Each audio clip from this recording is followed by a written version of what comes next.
मनन कर। आपका प्रश्न है कि वाणी से बोल बोल कर मंत्रोच्चारण करना ठीक है या मन में पाठ करना ठीक है?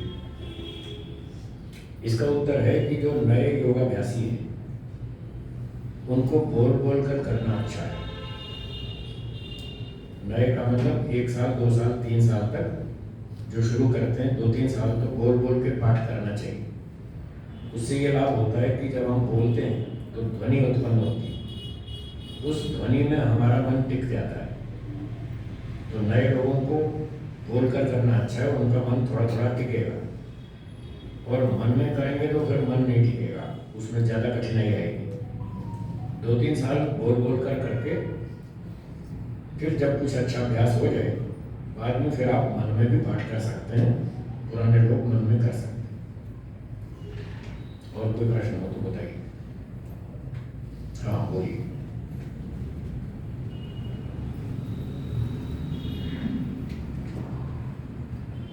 जी, ध्यान से क्या क्या उपलब्धियां होती हैं?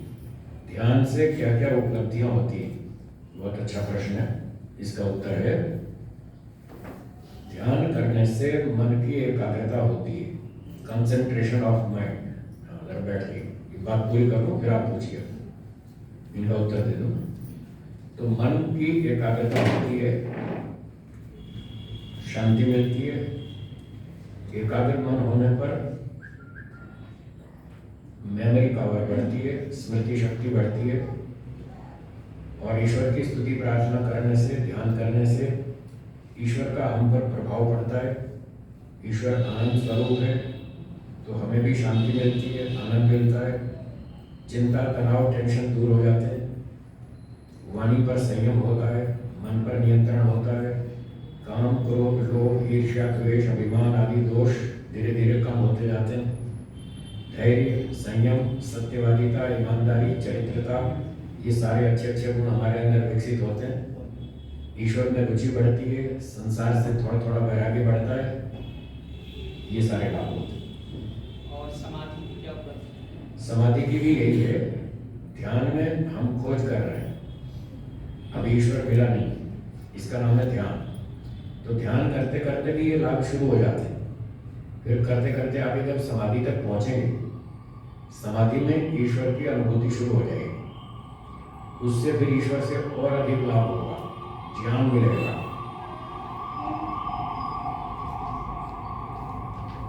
ईश्वर से समाधि में ज्ञान मिलेगा, आनंद मिलेगा, बल मिलेगा, उत्साह मिलेगा, बहुत बहुत सारे गुणों की प्राप्ति होगी।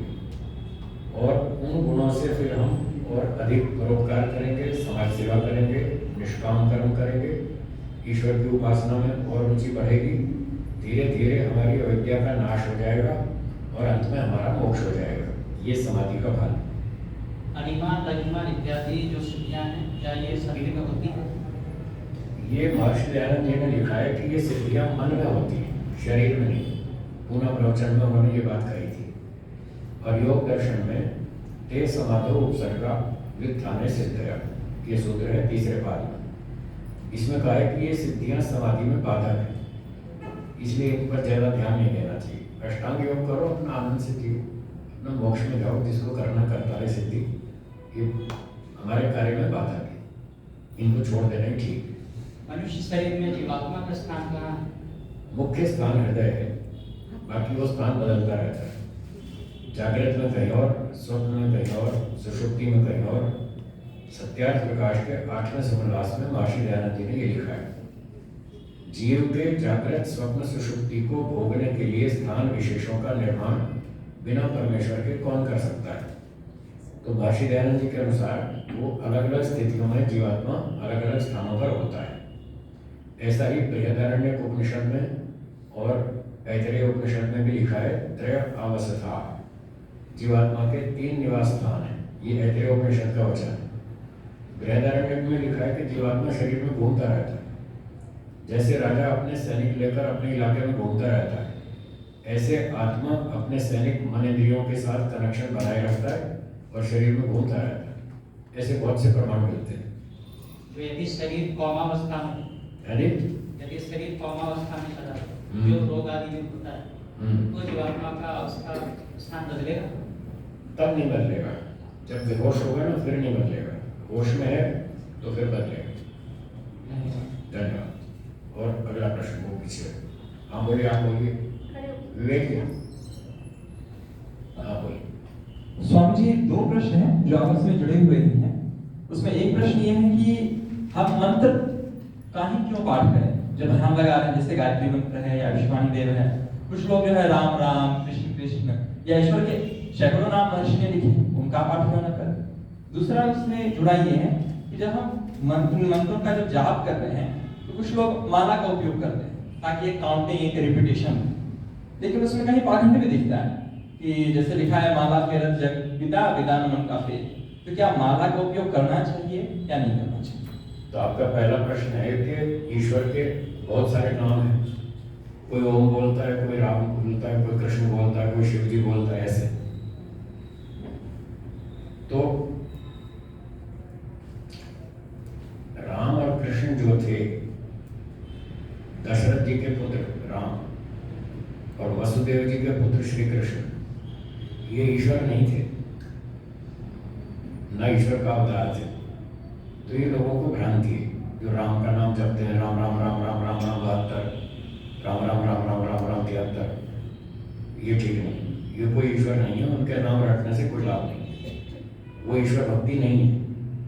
हाँ, वो ऐतिहासिक महापुरुष थे, बहुत अच्छे तेजस्वी राजा थे, वेदों के विद्वान थे, न्यायकारी राजा थे, उनमें 20 गुण थे।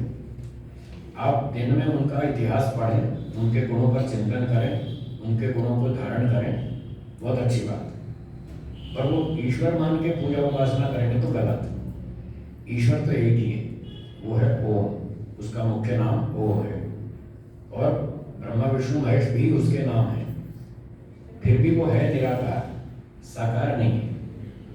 तो जिन लोगों ने ब्रह्मा विष्णु महेश की कल्पना करके साकार मूर्तियां बना ली, फोटो बना ली, राम जी की, शिव जी की, गणेश जी की पूजा उपासना कर रहे हैं, वो गलत है, वेदों के अनुकूल नहीं है, वो ठीक नहीं है, वो नहीं करना चाहिए। और दूसरी बात आपने क्या पूछी कि माला का प्रयोग करना चाहिए या नहीं। तो माला का प्रयोग का विधान शास्त्रों में नहीं है, उसकी कोई आवश्यकता नहीं। बिना माला के ही जितनी देर आप बैठना चाहते हैं, जितनी रुचि हो, जितना समय हो, जितनी श्रद्धा हो, उतनी देर ईश्वर का ध्यान करें। ये मन का सरकाना, इसकी कोई आवश्यकता नहीं है, बल्कि इससे तो बाधा पड़ती है।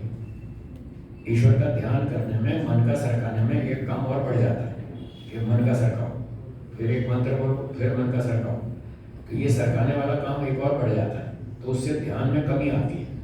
इसलिए माला की आवश्यकता नहीं है, उसके बिना ही करना चाहिए।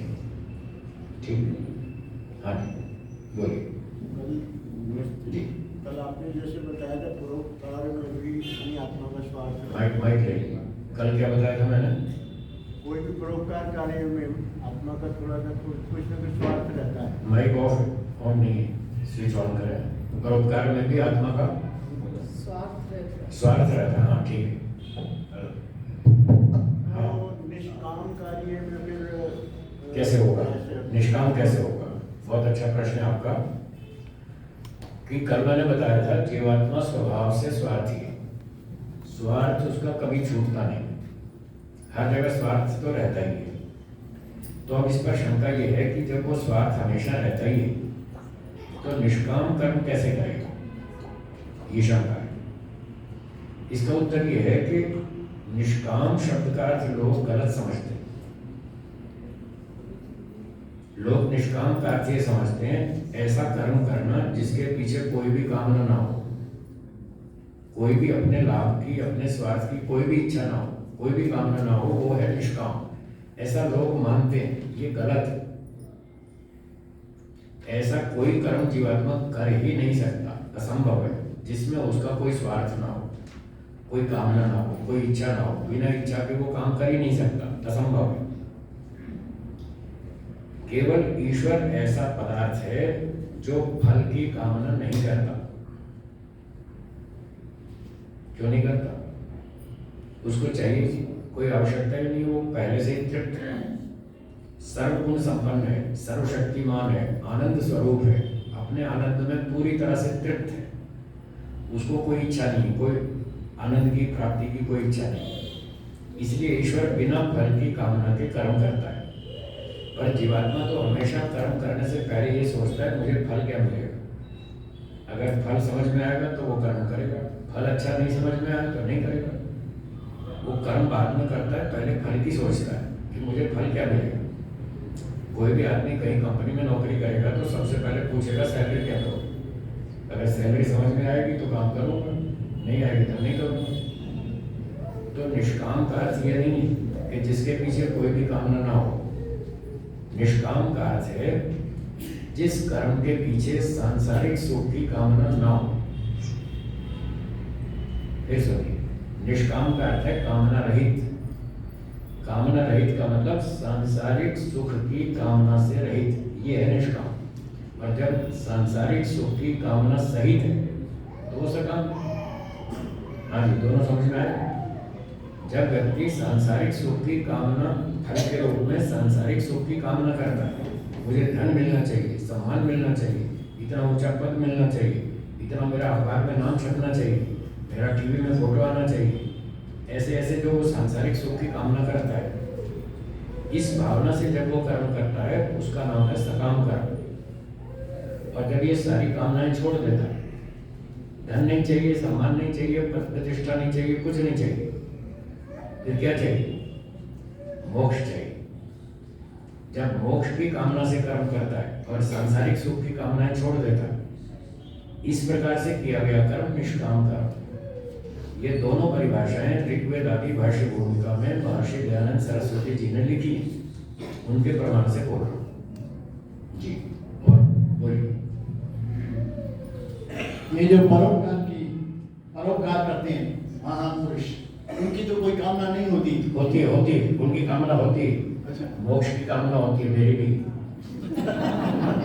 मैं भी परोपकार करता हूँ, मोक्ष की कामना से करता हूँ, फ्री में कोई नहीं करता। पर सांसारिक कोई भी अपेक्षा नहीं होती। हाँ, सांसारिक नहीं होती, ये ठीक है ना? ये ठीक है। सांसारिक नहीं होती, हाँ। मोक्ष की तो होती है। मोक्ष की होती है। हाँ, मुझे भी, मैं भी जा रहा हूँ मोक्ष में। क्यों वो सांसारिक रूप से किसी अपेक्षा नहीं रखते हाँ, किसी से, नहीं कर, है ना? ये सही बात, ये सही बात। मैं भी जा रहा हूँ मोक्ष में, आपको चढ़ना हो तो तैयारी कर लो। बोलिए बोलिए। उधर पीछे देखिए, माइक पीछे दे दीजिए। खड़े होके प्रश्न पूछिएगा। ध्यान करने की कोशिश करते हैं। हाँ, वो माइक से बोलिए। ध्यान करने की कोशिश करते हैं, लेकिन जो छोटे बच्चे होते हैं 5 साल 6 साल तक, वो जब ध्यान में बैठते हैं तो उनको बड़ी वो होती है क्या कर रहे हैं, हमारे माँ बाप क्या कर रहे हैं। और न्यूक्लियर फैमिली में जब अलग से रहते हैं तो बहुत ही डिस्ट्रैक्शन होता है, वो बार बार आके चारों तरफ घूमते रहते हैं। तो उसके लिए क्या करना चाहिए? उसके लिए ये करना चाहिए, आपका प्रश्न मैं दोहराता हूँ, सबको स्पष्ट हो जाएगा। आपका प्रश्न है कि जब हम ध्यान में बैठते हैं तो जो छोटे बच्चे होते हैं 4, 5, 6 साल के, वो उनको क्यूरियोसिटी होती है, वो जानना चाहते हैं कि क्या कर रहे हैं, आँख बंद करके कि क्या कर रहे हैं। फिर आप कहते हैं मुझे ध्यान कर रहे हैं, अभी बाद में बात करें। तो आप अपन ध्यान करते हैं, फिर भी वो आगे पीछे घूमते रहते हैं, चक्कर काटते रहते हैं, उनको शांति तो तसल्ली तो होती नहीं, वो घूमते रहते हैं। तो उसका क्या करें? उसका उत्तर ये है कि जब बच्चे किसी काम में व्यस्त हों और किसी काम में बिजी हों, उस समय ध्यान करें। अगर आप बच्चे फ्री बैठे और आप ध्यान करेंगे तो वो आपको डिस्टर्ब करेंगे। इसलिए अलग समय पर ध्यान करें, जब बच्चे कोई अपने पढ़ने लिखने में गए हों, ट्यूशन में गए हों, स्कूल गए हों या सो गए हों, ऐसे टाइम पर काम अपना ध्यान कर लें तो वो आपको बाधा नहीं डाले। और वो पूछते हैं आप क्या कर रहे हैं, तो बताओ हम ईश्वर का ध्यान कर रहे हैं। अब उनको समझ में तो आएगा नहीं, कोई बात नहीं, उनको मोटा मोटा सिखाएंगे उनके लेवल पर। छोटे बच्चों को ये सिखाएंगे कि देखो ये जो है संसार चल रहा है, ये भगवान ने बनाया है, भगवान कैसा होता है, उनको ऐसे सिखाइए। ये क्या है, वो बोले आँख, तो उनको ऐसे सिखाएं कि ये जो आँख है ना, ये भगवान ने बना कर दिया हो। ये क्या है, नाक, ये नाक किसने बनाई? भगवान। ये कान किसने बनाया? भगवान ने। ये हाथ किसने बनाए? भगवान ने। तो बच्चे अपना शरीर तो जानते ही, तो उसके माध्यम से उनको सिखाएं कि हमको आँख, नाक, कान, हाथ, पैर सारे साधन ईश्वर ने बना के दिए, तो हम उसी ईश्वर का ध्यान कर रहे हैं, हम ईश्वर से बात कर रहे हैं। हम ईश्वर से अपनी बात कर रहे हैं, अपनी प्रार्थना कर रहे हैं। जैसे आप मुझसे कहते हैं, पापा मुझे साइकिल चाहिए, पापा मुझे खिलौना चाहिए, पापा मुझे भूख लगी। जैसे आप मुझसे बोलते हैं, मैं अपने भगवान से बोलता हूँ। ऐसे उनको मोटा मोटा उदाहरण देके सिखा सकते हैं जी। हाँ बोलिए। धारणा और ध्यान में क्या डिफरेंस है? हाँ जी, धारणा और ध्यान अष्टांग पतंजलि के अष्टांग योग का धारणा और ध्यान में अंतर पूछ रहे हैं जी। हाँ, धारणा और ध्यान में अंतर क्या है? धारणा का मतलब है मन को शरीर में किसी एक स्थान पर स्थिर करना। मस्तक, नासिका, कंठ, हृदय, नाभि, जहां भी आपकी इच्छा हो, किसी भी एक स्थान पर अपने मन को स्थिर करना, ठीक है, केंद्रित करना, यह है धारणा। अब मन को स्थिर कर लिया, उसके बाद ईश्वर का चिंतन शुरू किया, यह है ध्यान। मन को स्थिर करना धारणा, ईश्वर का चिंतन करना ध्यान, ये दोनों में अंतर है। और बोलिए, हाँ पीछे वाले बोलिए। स्वामी जी, मेरा प्रश्न ये है कि जो ईश्वर है वो निराकार है, ना उनके पास हाथ पैर, वो इंद्रियों से भी विहीन है, तो उन्होंने जगत बनाया कैसे? ठीक, आपका प्रश्न है कि ईश्वर के हाथ पैर तो है नहीं, वो तो निराकार है, तो बिना हाथ पैर के जगत को कैसे बनाया? इसका उत्तर ये है, मान लीजिए हमारे पास एक मोटा सा चुंबक है, मैग्नेट। तो आप जानते हैं मैग्नेट के चारों ओर एक मैग्नेटिक फील्ड होती है ना। मान लो इतना मोटा चुंबक, तो उसके इतनी दूरी तक चारों ओर उसका एक मैग्नेटिक फील्ड है। उस मैग्नेटिक फील्ड के अंदर अगर कोई छोटी सी लोहे की सुई रख दें तो क्या होगा? वो चुंबक उसको अपनी ओर खींच लेगा, सुई को अपनी ओर खींच लेगा। अगर उसकी फील्ड में आ गई, फील्ड से बाहर हो तो फिर नहीं खींचेगा, लेकिन फील्ड के अंदर हो तो खींच लेगा। जब चुंबक उस लोहे की सुई को अपनी ओर खींचता है, क्या वो हाथ निकालता है खींचने के लिए, या बिना हाथ के खींचता है? बिना हाथ के चुंबक ने सुई को कैसे खींचा? अपनी शक्ति से। तो जो काम होता है वो शक्ति से होता है, हाथ कोई होना जरूरी नहीं है। जैसे चुंबक बिना हाथ के केवल अपनी शक्ति से सुई को अपनी ओर खींच लेता है, ऐसे ईश्वर सर्वशक्तिमान है, ये तो आप भी मानते होंगे।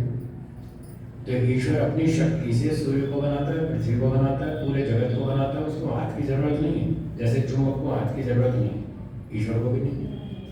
ठीक, और बोलिए जी।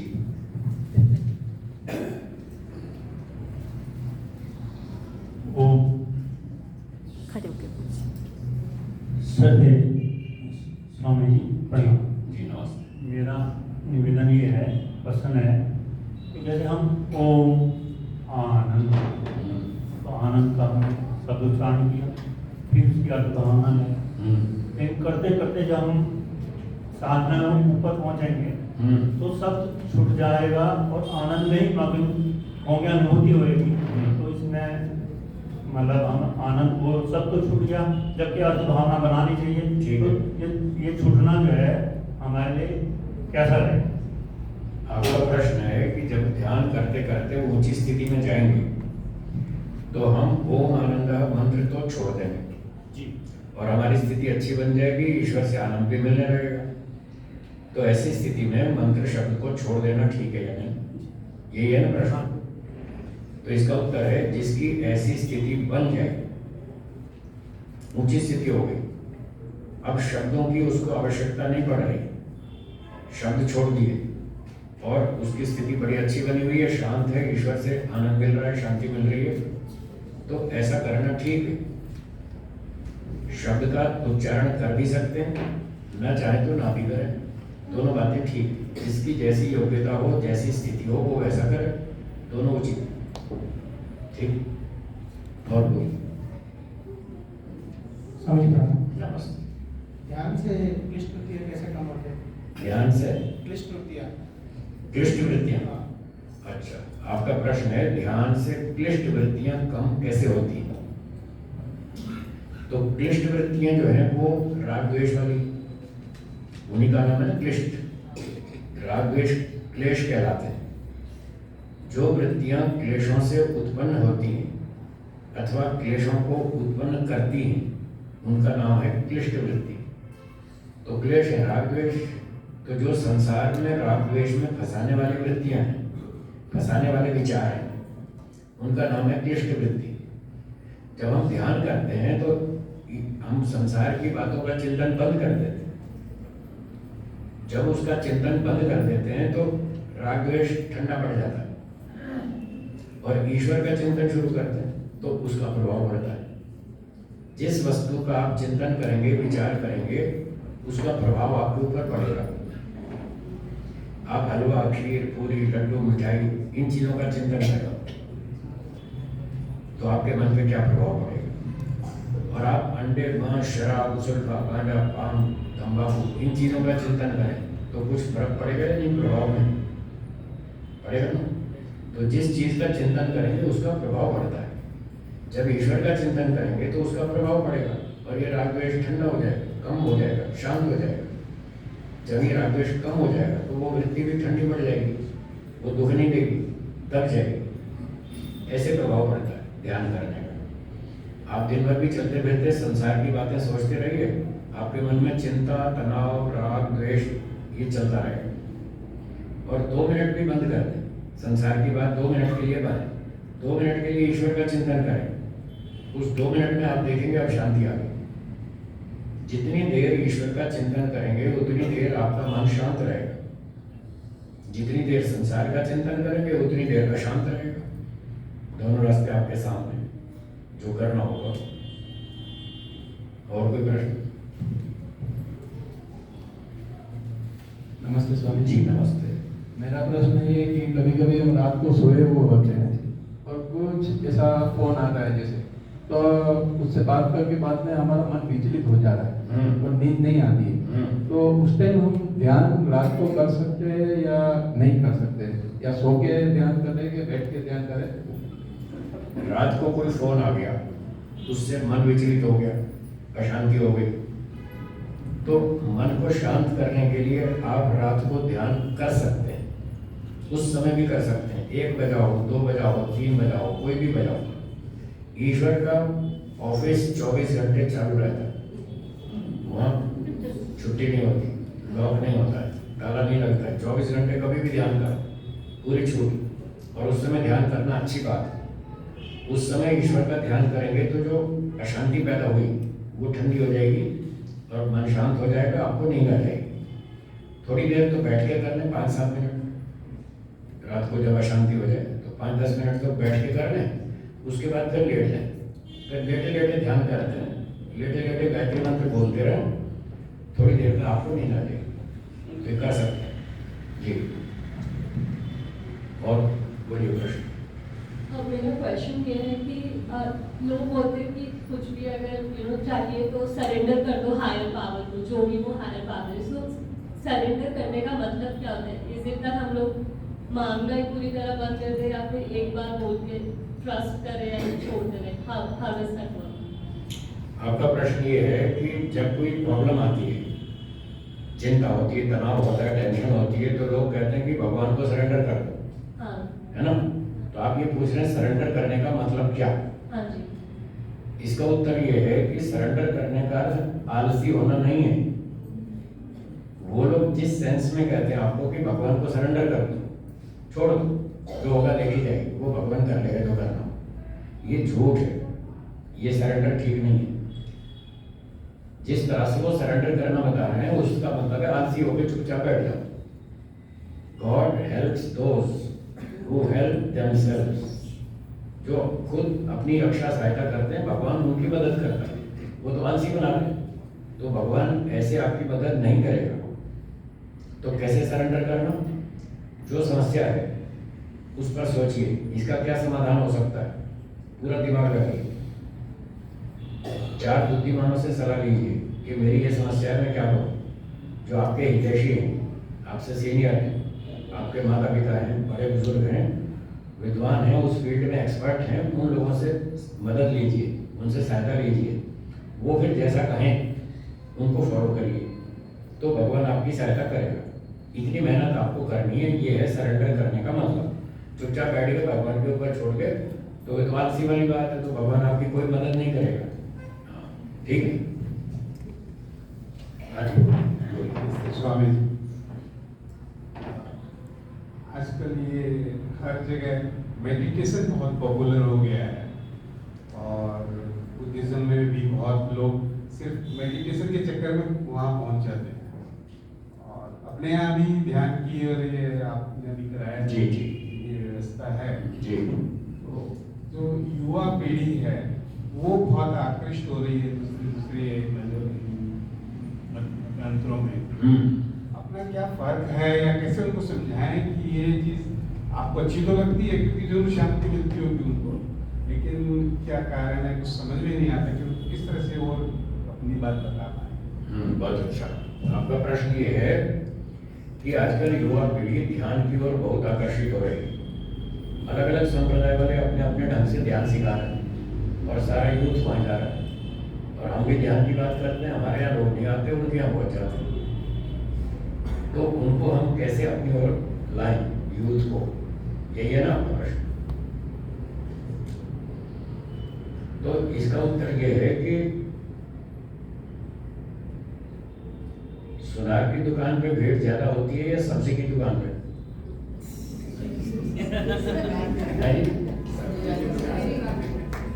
किसकी दुकान पे भीड़ ज्यादा होती है?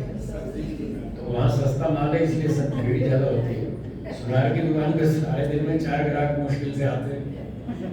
आप मुझे कोई फॉर्मूला बता दीजिए जिससे कि सुनार की दुकान पे भीड़ लगती है कोई ऐसा?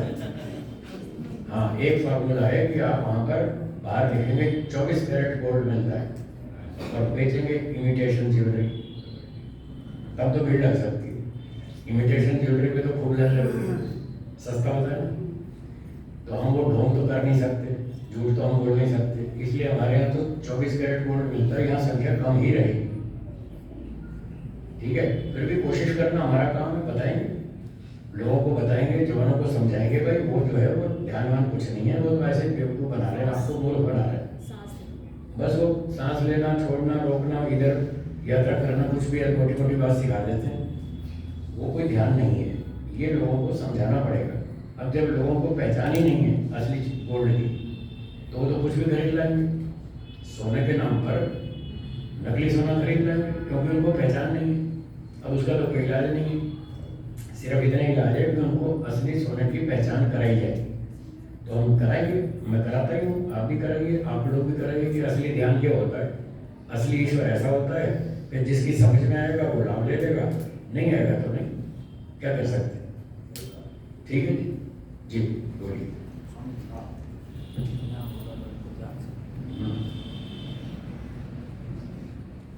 नमस्ते स्वामी जी। नमस्ते। अभी हमने ध्यान किया और हमने ईश्वर के गुणों का ध्यान किया। जब हम ध्यान करते हैं तो जो हम गुणों के बारे में, ईश्वर के गुणों के बारे में विचार कर रहे हैं वो लौकिक होते हैं, ठीक, और वो तो पारलौकिक शक्ति है और उसके बारे में हम सोच रहे हैं। तो मेरा प्रश्न ये है कि ध्यान की अध्यात्म में परिभाषा क्या है? हिंदी में ध्यान एक कहा जाता है, जब हम अरे मैं तुम्हें ध्यान कर रहा था, तुम्हारे बारे में ध्यान कर रहा था, नाम से होता है, या हम गुणों से कर रहे हैं उस सेंस में, जबकि हम खुद अविद्या में हैं। हम जब इस अवस्था में हैं, हम खुद नहीं मानते ईश्वर न्यायकारी है, हमें अविद्या बसी हुई है, और अब आंख बंद करके कैसे स्वामी जी, मतलब नहीं हो पा रहा है मुझे ये। समझ गया। मैं आपका प्रश्न दोहरा देता हूँ, फिर उत्तर बताता हूँ। आपका प्रश्न ये है कि हम जब ईश्वर का ध्यान करते हैं तो हम तो अविद्या में हैं, बहुत सारी तो अविद्या बैठी है ना हमारे अंदर, और ईश्वर तो एकदम ऊंचा है, शुद्ध है, ज्ञान, आनंद, बल, न्याय, दया, सेवा, बहुत सारे गुण हैं उसमें, और हमारी इतनी योग्यता नहीं, तो हम कैसे उसका ध्यान कर पाएंगे? कैसे है? मैंने क्या इसे ढोंग नहीं कहेंगे। हाँ, अब इसका उत्तर सुनिए। जो छोटे छोटे बच्चे होते हैं, स्कूल जाते हैं पढ़ने, LKG, UKG, नर्सरी के छोटे छोटे बच्चे, वो पढ़ने जाते हैं, बढ़िया यूनिफॉर्म पहन के, टाई वाई लगा के, सूट बूट पहन के, जूते पहन के, फर्स्ट क्लास तैयार होकर जाते हैं। क्या वो इतने समर्थ होते हैं कि अच्छी अच्छी ऊंची ऊंची विद्या सीख लें? 10वीं 12वीं की स्टैंडर्ड की किताब वो समझ सकते हैं छोटे बच्चे? नहीं समझ सकते ना। और सूटेड बूट तो वैसे ही होते हैं जैसे 10वीं वाले, सूट बूट तो वैसे ही पहन कर जाते हैं। तो बच्चे की योग्यता कम है तो क्या हम ये माने कि ये ढोंग करने जा रहे हैं या अपने लेवल पर सीखने जा रहे हैं? यही मानते हैं ना। छोटे बच्चे यूनिफॉर्म पहन के स्कूल जाते हैं तो हम उनको ये नहीं मानते कि ये ढोंग करने जा रहे हैं। क्या अक्ल तो कुछ है नहीं, 5 पैसे की जा रहा है सूट पहन के वहाँ, कोई बात नहीं। तो यूनिफॉर्म है, स्कूल का डिसिप्लिन है, आपको यूनिफॉर्म पहन के आना है। तो धीरे धीरे वो सीखते हैं। LKG, UKG, पहली कक्षा, दूसरी, तीसरी, चौथी, 5वीं, जितना उनका स्तर है, जितनी क्षमता है, उतना उतना वो सीखते हैं। धीरे धीरे आगे बढ़ जाते हैं, फिर CA भी कर जाते हैं। वही बच्चे जो LKG में पढ़ते थे 15-20 साल में CA बन जाते हैं। तो जैसे वो करते हैं ऐसे हम भी करते हैं। जिनका नया स्तर है वो अविद्या में तो हैं, जैसे वो छोटे बच्चे भी अविद्या में ही हैं, पर धीरे धीरे उनकी अविद्या हट जाती है, दूर हो जाती है और बहुत सारी विद्या सीख लेते हैं। योगाभ्यास में भी शुरू में हमारा स्तर यदि कम है तो कोई चिंता नहीं, ये ढोंग नहीं है, ये पाखंड नहीं है, ये स्टेप बाय स्टेप सिलेबस है। जैसे स्कूल का सिलेबस है, ये भी सिलेबस है। वहाँ भी 15, 20, 25 साल लग जाते हैं पढ़ने में, एक्सपर्ट होने में। यहाँ भी 25-30 साल लगेंगे। तो इसको ढोंग नहीं कहेंगे, अभ्यास कहेंगे। ये अभ्यास है। प्राइमरी स्तर पर जितनी योग्यता है उतना अभ्यास करेंगे, उतना मन टिकेगा। धीरे धीरे स्वाध्याय करेंगे, चिंतन मनन करेंगे, प्रैक्टिस करेंगे, रोज अभ्यास करेंगे तो हमारी योग्यता बढ़ेगी और धीरे धीरे हमारी क्षमता बढ़ती जाएगी और विद्या कम होती जाएगी। इस तरह से लाभ होगा। तो ध्यान करना चाहिए। मन टिके या न टिके उसकी चिंता मत कीजिए। आप कहेंगे हम बैठते तो है, मन तो टिकता नहीं। अरे नहीं टिकता तो कोई बात नहीं, जबरदस्ती बैठना है। जैसे छोटे बच्चे स्कूल जाना नहीं चाहते, उनको थप्पड़ मार मार के जबरदस्ती भेजते, चलो स्कूल जाना पड़ेगा, जबरदस्ती भेजते। बच्चे रोते हैं, वो माँ को छोड़ना नहीं चाहते माँ को छोड़ना नहीं चाहते, माँ के साथ रहना चाहते, पर माँ कहते नहीं चलो स्कूल जाना है, बैठो बैठे। तो जैसे शुरू में उनकी रुचि नहीं होती, इच्छा नहीं होती, तो भी जबरदस्ती हम करते हैं। तो यहाँ योगाभ्यास में भी पहले जबरदस्ती मन को बिठाना है। मन टिके या ना टिके जबरदस्ती बैठना है। आपको 20 मिनट बैठना ही है। मन टिके ना टिके उसकी चिंता नहीं है, बस 20 मिनट बैठना है। जितना टिके उतना ठीक है। धीरे धीरे वैराग्य का स्तर बढ़ेगा, राग द्वेष कम होगा। तो जैसे जैसे राग द्वेष कम होता जाएगा, वैराग्य का स्तर बढ़ता जाएगा, वैसे वैसे आपका मन टिकता जाएगा। तो धीरे धीरे होगा, उसकी चिंता नहीं, करना जरूर है। ध्यान की परिभाषा है एक वस्तु का लगातार चिंतन करना। क्या बोला? हाँ, लगातार एक ही वस्तु का विचार चलना चाहिए, बीच में दूसरा विचार नहीं आना चाहिए। इसका नाम है ध्यान। जो ईश्वर का ध्यान है वो इस सेंस में कि हम ईश्वर का ही विचार करेंगे। हे ईश्वर, आप सर्वव्यापक हैं, निराकार हैं, चेतन हैं, सर्वज्ञ हैं, सर्वशक्तिमान हैं, आनंद स्वरूप हैं, न्यायकारी हैं। ईश्वर का ही विचार चलता रहेगा, बीच में दूसरा विचार नहीं आना चाहिए कि अरे बच्चे की ट्यूशन फीस भरनी थी वो तो रहेगी, और उसको गैस चालू करके ही बंद तो किया नहीं, उसको सब्जी जल जाएगी। ये बीच में गैस का सब्जी चलने का विचार नहीं आना चाहिए।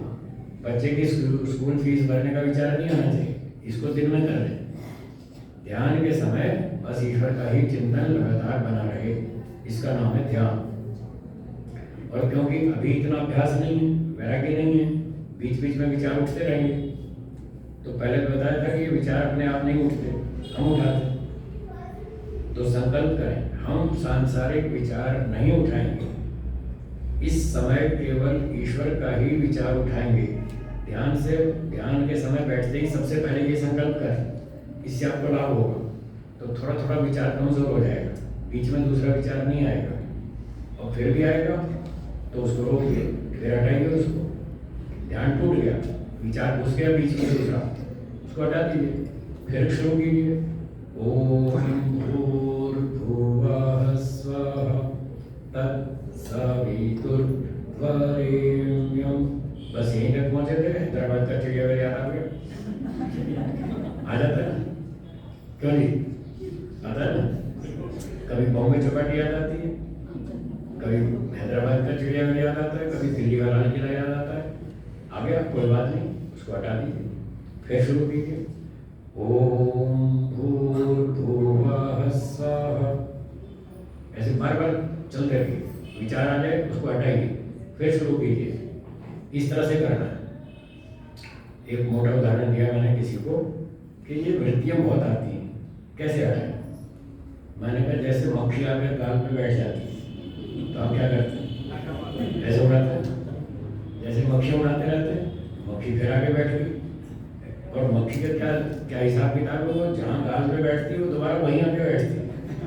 तो एक बार वहीं आके बैठती है, फिर आगे आपने उड़ा दी, फिर आगे फिर उड़ा दी, फिर आगे फिर उड़ा दी। तो जैसे मक्खियाँ उड़ाते रहते हैं, ये वृत्तियाँ भी मक्खियों से कम नहीं है। तो वृत्ति आती है उसको उड़ा दो, फिर वृत्ति आए फिर उड़ा दो, फिर वृत्ति आए फिर हटा दो, फिर अपना शुरू करो। ऐसे करना, ठीक। और वो जो हम सब व्यवहार में बोलते हैं, भाई ध्यान से काम करो, आप लापरवाही करते हैं, ध्यान नहीं रखते। आपको कहा था ना बिल्ली जो है वो दूध ना पी ले, फिर आपने ध्यान नहीं दिया। ये व्यवहार में हम ध्यान शब्द का प्रयोग करते हैं, तो वहाँ ध्यान का मतलब होता है पूरी सावधानी रखना। पढ़ते समय, चलते समय, खाते समय, पीते समय, सड़क पार करते समय ध्यान से सड़क पार करें। बच्चों को आप बोलते हैं ध्यान से सड़क पार करें, ध्यान से पढ़ो। तो वहाँ मतलब सावधानी, एकाग्रता, पूरी एकाग्रता से पढ़ो, पूरी एकाग्रता से सावधानी से सड़क पार करो। अगर आपने सड़क पार करते समय लापरवाही की तो चोट खाएंगे। इसलिए वहाँ जब व्यवहार में हम ध्यान शब्द का प्रयोग करते हैं, वहाँ अर्थ होता है एकाग्रता और सावधानी। स्वामी जी, हाँ जी, अंतिम बोलिए। हम पूरे सांसारिक कार्यों में लगे रहते हैं जी, तो जो शुभ विचार हैं उन पर बुरे विचारों का असर ज्यादा जल्दी हो जाता है। शुभ विचार उतना जल्दी नहीं फैलते जितने बुरे विचार आ जाते हैं। इसका कारण क्या है? बहुत अच्छा। आपका प्रश्न है कि अच्छे विचार मुश्किल से टिकते मन में और बुरे विचार जल्दी हावी हो जाते हैं। इसका कारण क्या? इसका कारण ये है कि हमारा शरीर, मन, बुद्धि, इंद्रियां और ये सारा संसार ये प्रकृति से बना है। और प्रकृति में 3 तरह के पार्टिकल्स हैं, उनके नाम बोलिए। सत्वगुण, रजोगुण, तमोगुण। ये आपने पहले सुन रखे। ये 3 चीजों से मन, शरीर, बुद्धि, इंद्रियां सब चीजें बनी। इन 3 में से सत्वगुण तो अच्छा है, वो हमारे अंदर अच्छे विचार पैदा करता है। सेवा करो, दान दो, परोपकार करो, यज्ञ करो, ध्यान करो, माता पिता की सेवा करो, अनुशासन में रहो, सभ्यता से रहो। ये सत्वगुण हमारे अंदर अच्छे विचार पैदा करता है। और रजोगुण जो है वो चंचलता उत्पन्न करता है, हार जीत, स्वार्थ, कंपटीशन, इस तरह के गड़बड़ वाले विचार रजोगुण पैदा करता है। और तमोगुण तो और भी खराब है, वो पैदा दूसरे को खत्म करो, अपना घर भरो, उसको मारो, उसको लूटो, उसका खाओ, उसका छीनो। कल किसी ने देखा क्या होगा? अभी खा पी के छीन झपट के मजा करो, तो ये तमोगुण का विचार है। अब इसमें 3 में से अच्छा कितना? कौन सा? और खराब कितने? कौन कौन से? तो 1 अच्छा है, 2 खराब है। बताओ किसकी शक्ति ज्यादा होगी? 2 की। इसलिए खराब चीज जल्दी हावी होती है। ये उत्तर है। रजोगुण, तमोगुण 2 की ताकत ज्यादा है। सत्वगुण विचार अकेला है, वो अच्छा है, और इधर 2 है वो अकेला है, तो ये 2 उस पर हावी हो जाते हैं। इसलिए बुराई जल्दी असर करती है और अच्छाई मुश्किल से असर करती है। और भी कारण है। दूसरा ये है कि जो अच्छा काम करता है, अच्छा आदमी है, उसको समाज, राजा की ओर से प्रोत्साहन कम मिलता है। और जो बेईमान लोग हैं उनको प्रोत्साहन बहुत मिलता है। तो जब माहौल ही ऐसा खराब है कि चोर बेईमानों को प्रोत्साहन प्रोटेक्शन ज़्यादा है और अच्छे आदमी को कोई पूछता नहीं, तो लोग किस तरफ जाएंगे? खराब तरफ जाएंगे। ये फर्क है। तो ये अनंत संघर्ष चलता रहेगा तो मात्रा अधिक और कम होती रहेगी। इस योगाभ्यास से हमको तपस्या करके बुराई को दबाना है और सच्चे सत्वगुण की ताकत को बढ़ाना है। ये ऊंचा नीचा होता रहेगा जी। ओम स्वामी नमस्ते। नमस्ते। मेरा प्रश्न ये है, मैंने पढ़ा और सुना है कि स्वामी दयानंद जी ने 90 दिन के लिए समाधि लगाई थी गंगोत्री में जाकर। 90 दिन के लिए। अच्छा।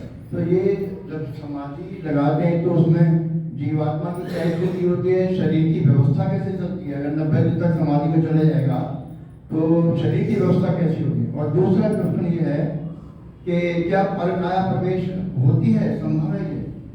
तो आपका पहला प्रश्न है कि लगातार 90 दिन तक समाधि कोई लगाए, आप इसका अर्थ ये समझ रहे हैं कि 90 दिन तक आसन लगा के बैठे रहे, हिले नहीं जी, यही समझ रहे हैं? जी। ये झूठ है, ये बिल्कुल झूठ है। कोई 90 दिन ऐसे नहीं बैठता। 90 दिन समाधि लगाने का अर्थ ये नहीं है। 90 दिन क्या 40 साल तक समाधि लगाओ और उसमें समाधि के तो 2-3 घंटे ही होते हैं सारे दिन में से। 24 में से 2-3 घंटा बैठकर समाधि लगाते हैं, बाकी खाना पीना, व्यायाम करना, सोना, नहाना, जागना सारे काम होते हैं। उसको यही कहते हैं। एक आदमी से पूछते हैं साहब आप क्या काम करते हैं? साहब मैं कंपनी में जॉब करता हूँ। कितने साल से? कि मैं 25 साल से काम कर रहा हूँ। 25 साल में सोता नहीं है, खाता नहीं है, सारा दिन फैक्ट्री में बैठे ही रहता है क्या?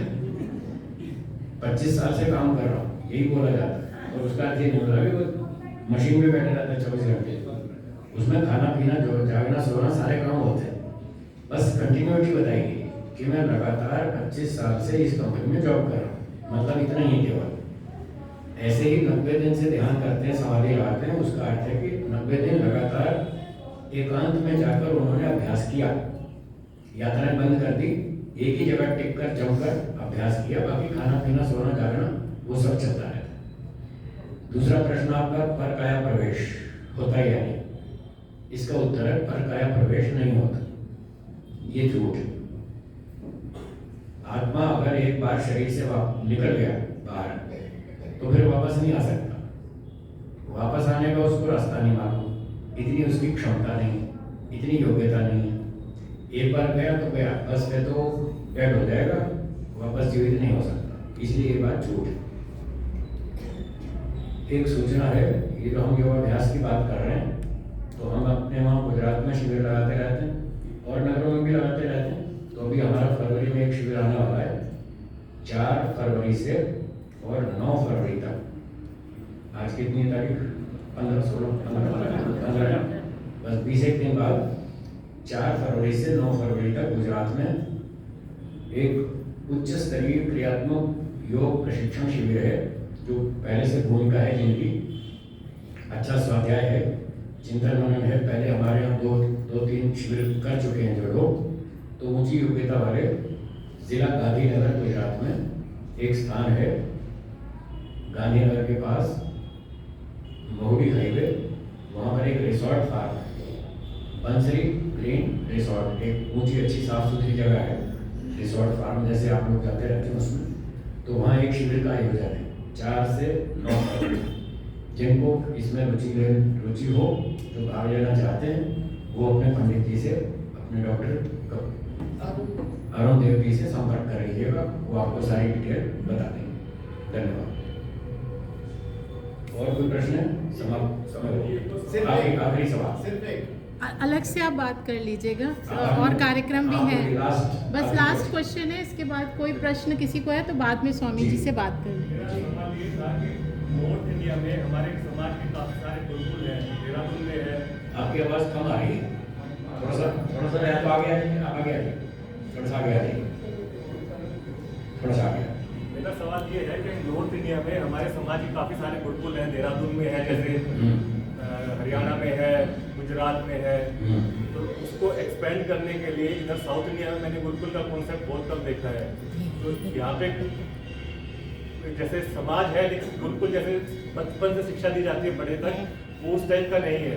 तो यहाँ पे कुछ वो है प्रयास आगे बढ़ने इसके लिए साउथ इंडिया में गुरुकुल आगे बढ़ाने के लिए कुछ लोग प्रयास करते हैं और ये काम है सभाओं का।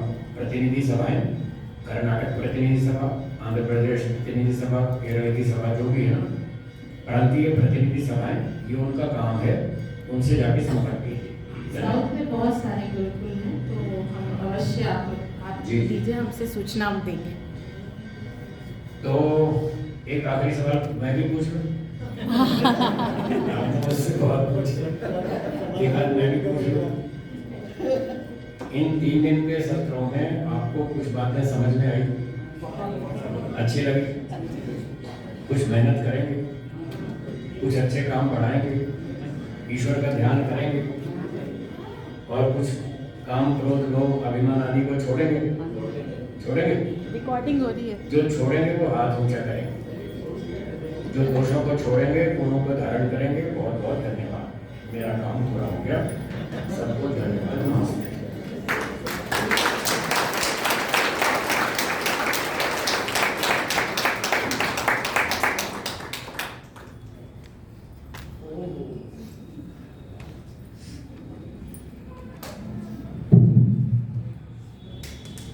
आदरणीय स्वामी जी का तहे दिल से धन्यवाद करती हूँ। शब्द नहीं सोच पा रही कि किन शब्दों से उनका धन्यवाद करूं। कितने सुंदर तरीके से और कितने सरल शब्दों में हमारा मार्गदर्शन किया। हम सब ने हाथ तो बहुत आसानी से खड़े कर दिए कि हम ये छोड़ेंगे।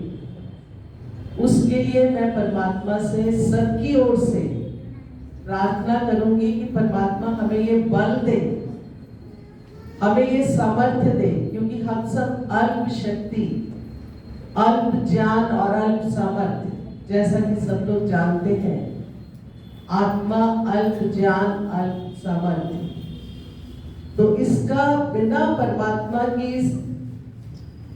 सामर्थ्य दिए हम नहीं कर सकते। तो उसके लिए मैं परमात्मा से प्रार्थना करूंगी कि भगवान करे कि हमने जो कुछ कहा उसको वास्तव में हम क्रियात्मक रूप में ले आए। बहुत अच्छी बात कल शाम को स्वामी जी ने कही थी और मैं सोच रही थी कि आज जो सुबह लोग आए उनके साथ मैं वो शेयर कर लूं कि अक्सर हम लोग ये कहते हैं कि समाज में जाकर क्या करना है, प्रवचन वही तो सुने जाते हैं, वही वो कहते हैं। पर जैसे स्वामी जी ने इतने सुंदर तरीके से समझाया कि हर दिन हर शब्द नई शक्ति, नया आश्वासन देता है। हम लोगों ने कल रात को खाना खाया था, फिर सुबह उठ के हमें भूख क्यों लगी? खाना तो खा लिया था, तो हमें फ्रेश एनर्जी चाहिए। उस एनर्जी को फ्रेश करने के लिए, उस शक्ति को उभारने के लिए हमें बार बार इन प्रवचनों को सुनने की आवश्यकता है। केवल सुनना ही नहीं, सुनते तो हम बहुत आए हैं, उसमें से अगर एक भी शब्द मेरा बार बार यही, क्योंकि मैं स्वयं के लिए प्रयत्न करती हूँ, तो मैं तभी, वो कहते हैं ना, प्रभाव दूसरों पर डालने का या कहने का तभी फायदा होता है अगर हम खुद वो काम करें। तो मेरा प्रयत्न यही रहता है कि जो कुछ मैं कह रही हूँ वो मैं करने का प्रयास भी करूँ। और प्रयास अगर सच्चे अर्थों में करते हैं तो कुछ कुछ असर दिखाई देता है। समय लगेगा पर असर जरूर दिखाई देता है। तो भगवान करे जो हमने स्वामी जी के सामने हाथ खड़े किए और पिछले कई वर्षों से खड़े करते आए हैं, आज स्वामी जी ने फोटो नहीं ली, प्रूफ नहीं लिया, नहीं तो यूजली वो साथ के साथ फोटो ले लेते हैं। हाँ नहीं, स्वामी जी ने आज मोबाइल से नहीं लिया फोटो, हाथ ऊंचा किया, नहीं लिया, नहीं हाथ जब ऊंचे करवाए थे तब मेरे पास फोन नहीं था। ओके, अब ऊंचे करवाऊंगा। हाथ ऊंचे करो।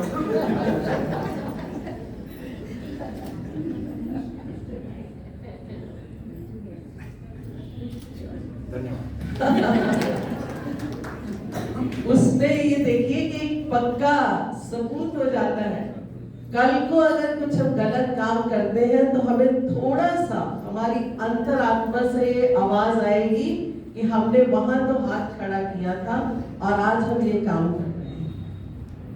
और उसके पीछे बहुत बड़ा जो रहस्य समझने की बात है, हम सबको पता है ये बात, हम मानते हैं कि भगवान सर्वव्यापक है, वो हर पल हमें देख रहा है, सुन रहा है, जान रहा है, अच्छे से हम चीज ये जानते हैं। पर काम करते हुए कितने लोग झूठ बोलते हुए, गलत काम करते हुए, हम कितने लोग उस समय ये बात याद रखते हैं कि हमारी ये रिकॉर्डिंग चल रही है। परमात्मा का सीसीटीवी कैमरा 24/7, उसमें कभी फॉल्ट नहीं आता, रिकॉर्डिंग हो जाती है। पता तब चलता है जब हमें उन अपने कर्मों का फल भुगतना पड़ता है। तो मैं सबकी ओर से परमात्मा से यही प्रार्थना करूंगी कि भगवान हमें ये शक्ति दो। यद्यपि वो परमात्मा इन आंखों से देखने की चीज नहीं है, और शायद यही बहुत बड़ी हमारे रास्ते में बाधा है कि हम ये जानते हुए कि भी वो है, हम सोचते हैं वो देख तो रहा नहीं, कुछ भी कर लो। और जब कोई ऊपर बैठा है, जैसे स्वामी जी यहाँ बैठे थे, तब हमारी बात करने की हिम्मत नहीं थी कि हम किसी से कुछ बात कर लें। अगर इसी तरह हम परमात्मा को भी हर पल जानते रहे, मानते रहे और उसको वास्तव में स्वीकार करते रहे, हम बड़े नेचुरल तरीके से ले लेते हैं कि परमात्मा सर्वव्यापक है, बड़े आराम से बोल देते हैं। पर क्या वास्तव में हम मान रहे हैं? अभी इसी समय वो हमें देख रहा है। देख क्या रहा है? वो तो हमारी आत्मा के अंदर है, हमारे बुद्धि का साक्षी है। ऊपर से हम जो कुछ भी बोल रहे हैं वो तो अंदर की बात जानता है। तो जब हम इस तरह से सोचेंगे तो भगवान करे कि हमें ऐसे ऐसे प्रवचन करने वाले, ऐसे ऐसे मार्गदर्शक मिले।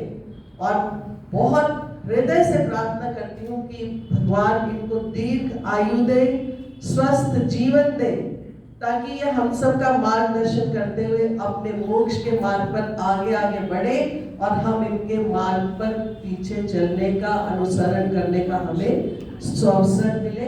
इन्हीं शब्दों के साथ स्वामी जी का बहुत बहुत धन्यवाद करती हूँ।